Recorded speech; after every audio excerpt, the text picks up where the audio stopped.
You learned in the previous video how to make a page based on a record in your Ontraport account using dynamic page templates.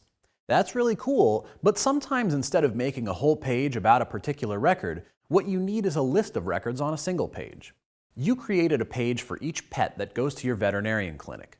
That's good, but you also want to have a page for each client that lists all of their pets on it, and you want them to be able to click on each one to get to that pet's page. You can do that and a lot more using dynamic blocks.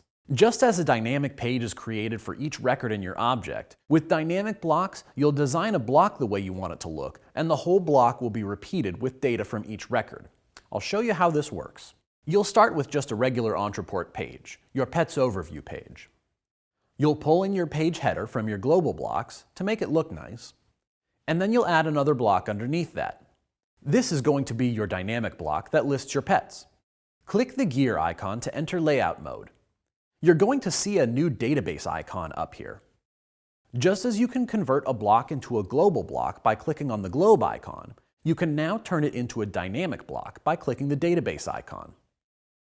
When you do that, you're going to see a drop-down field that lists all of the objects you can use as the basis for this dynamic block. You could create a list of contacts here, or pets, or whatever else you may have set up in your account. But in this case, you're going to keep scrolling down until you see a section of fields that says Related to Visiting Contact. Here, you'll find all of the objects that are children of contacts, including their files, open orders, transactions, products purchased, and whatever other custom object relationships you've created. At this point, I have to pause to remind you about data security. The system is going to show the data for whoever it thinks the visiting contact is, based on the data from cookies or login information. Please remember that tracking with a cookie is not 100% accurate or secure. For example, if someone forwards an email to their friend, and their friend clicks the email, well, they're going to think that the friend is the one who clicked on it.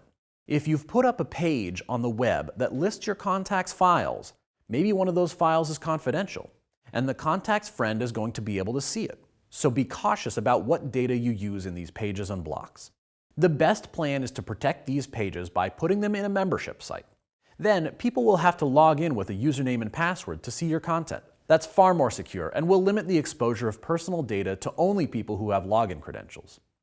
It's also more reliable because sometimes people clear their cookies, which would make it impossible for the system to show anything at all in your dynamic block if it's based on data in the contact record.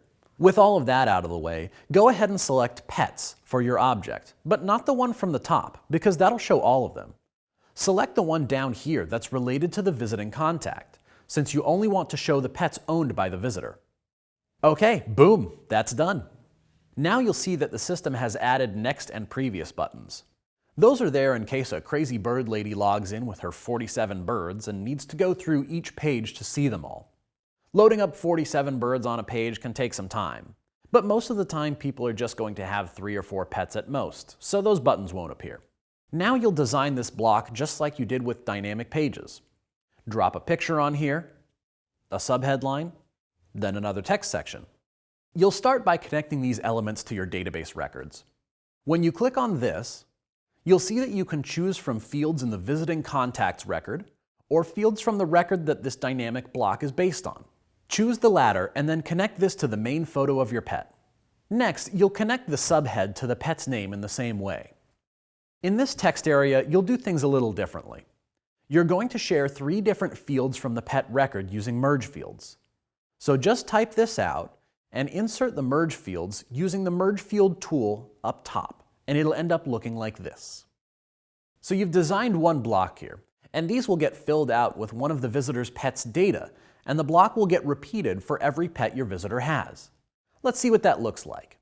In order to do that, you're going to go back to the Preview Data menu, and you'll see that there's a new option here that says Contact.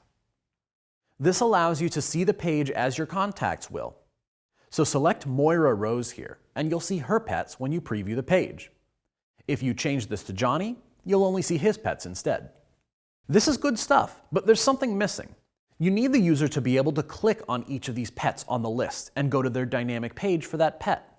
That's super easy to set up. Add a button on here and make it say See Details.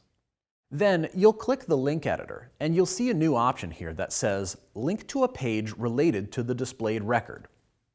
If you click on that, you'll see the available page types for that object. Pick the one you called Pet Details, and you're done. Now each of these links will go to the related record's Pet Details page. Perfect.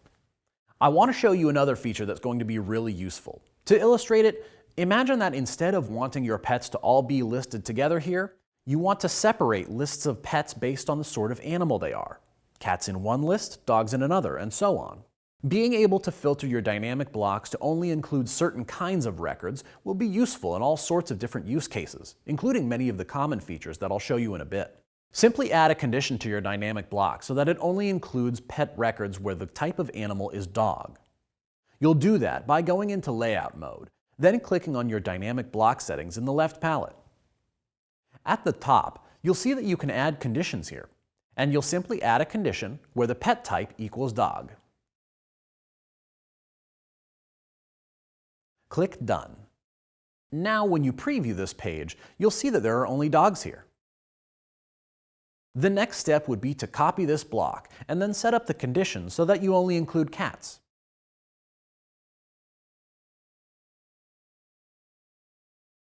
While you're here, I'll point out some other features. You can decide how many records you want to display when someone first visits your page. The more records you load, the longer it'll take, so you might want to keep this number under control, but 60 is the maximum. If there are more records than whatever you chose to display in your initial load, the system will show Next and Previous buttons, so people can click through the results. That is, unless you select None here. In that case, those buttons won't show up, even if there are more records to see. This will be useful in cases where you just want to show a few records. For example, maybe you have a collection of testimonials, and you want to show testimonials from people in the same industry as your visitor. But you don't want to show a ton, maybe just the first 3. You could use a dynamic block for that. Put 3 testimonials in the initial load setting, and then remove the Next and Previous buttons by clicking None.